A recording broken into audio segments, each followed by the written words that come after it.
అనే దేశంలో విలియం మైరిక్ అనే 9 ఏళ్ల అబ్బాయిని కిడ్నాప్ చేశారంట. ఆ కిడ్నాప్ చేసినప్పుడు ఆ అబ్బాయి ఏం చేశాడో తెలుసా? తనకు తెలిసినటువంటి ఒక దేవుని పాటను పాడాడు. 'Every praise I praise you' అనే సాంగ్‌ని తను చాలా గట్టిగా పాడుతా ఉన్నాడంట. అయితే కిడ్నాపర్స్ అన్నారు, "నువ్వు ఆ పాట పాడావంటే నిన్ను కొట్టేస్తాం మేము" అని చెప్పారు. ఎంత గట్టిగా వాళ్ళు అరిచినా సరే అబ్బాయి వినకుండా ఆ పాట పాడుతానే ఉన్నాడంట. అయితే తనకున్నటువంటి శక్తినంతా ఉపయోగించి ఆ పాటను పాడుతానే ఉన్నాడంట.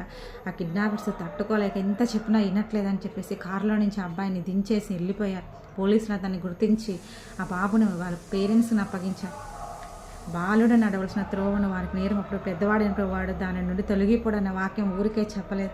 స్తుతించటం పిల్లలకు మనం నేర్పించాలి. స్తుతించటంలో ఎంత శక్తి ఉందో వాళ్ళకి చెప్పాలి. మనం పిల్లలకు ఇప్పుడు నేర్పించకపోతే వాళ్ళు పెద్దవాళ్ళు అయినప్పుడు వాళ్ళు ఎలా తెలుసుకుంటారు? ముఖ్యం వంగందే మాన కూడా వంగదు కదా.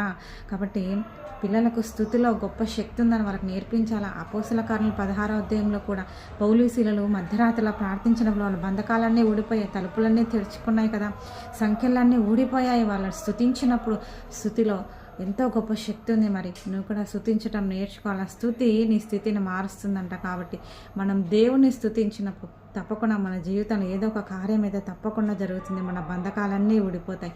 దేవునికి మహిమ కలుగునుగాక. ఆమేన్.